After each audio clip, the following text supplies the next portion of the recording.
Hello friends, देखिए इस question को कैसे सॉल्व करना है।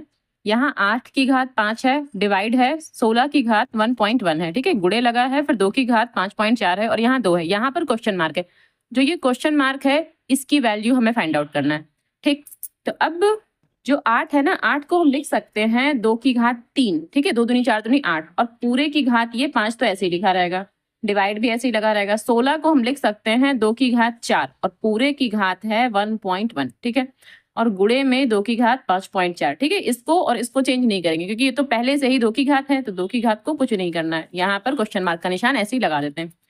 अब यहाँ 2 की घात, यहाँ आपस में ना इनकी मल्टीप्लाई हो जाएगी, यानी 2 की घात कितना 15 हो जाएगा, ठीक है। 3 5 15। अब डिवाइड, अब यहाँ पर 2 की घात कितना, यहाँ भी आपस में इनकी मल्टीप्लाई हो जाएगी, यानी कि 4.4, ठीक है। गुणे 2 की घात यहाँ पर कितना 5.4 बराबर 2 की घात यहाँ क्वेश्चन मार्क।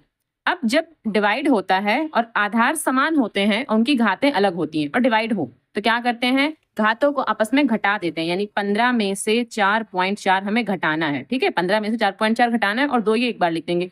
गुणे 2 की घात 5.4 अभी ऐसे ही लिखा रहेगा, 2 की घात क्वेश्चन मार्क भी ऐसे लिखा रहेगा।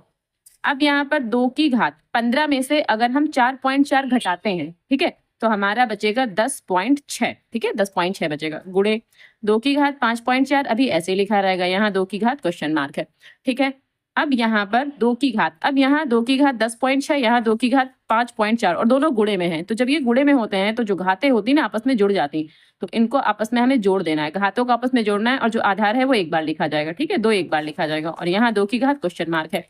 अब 2 की घात कितना हो जाएगा जब इनको आपस में जोड़ेंगे, तो 4 और 6 10, 10 का 0 1 कैरी, 5 में 0 जोड़ेंगे तो 5 और 1 6 और ये 1 ऐसे लिखा रहेगा, यानी 16.0। 16.0 का मतलब 16, तो 2 की घात में क्या आ गया 16.0 और यहाँ 2 की घात क्वेश्चन मार्क, ठीक है। तो यहाँ पर 2 की घात 16 और यहाँ 2 की घात क्वेश्चन मार्क, यानी जो क्वेश्चन मार्क का हमें आंसर पूछा था वो क्या आएगा, क्वेश्चन मार्क का जो आंसर रहेगा वो क्या रहेगा 16 रहेगा, ठीक है। आप क्वेश्चन मार्क की जगह यहाँ ए लिख सकते थे, बी लिख सकते थे, कुछ भी लिख सकते थे, ठीक है। यहाँ पर जो क्वेश्चन मार्क रहेगा वो क्या रहेगा 16 और ये आंसर हो जाएगा, ठीक है।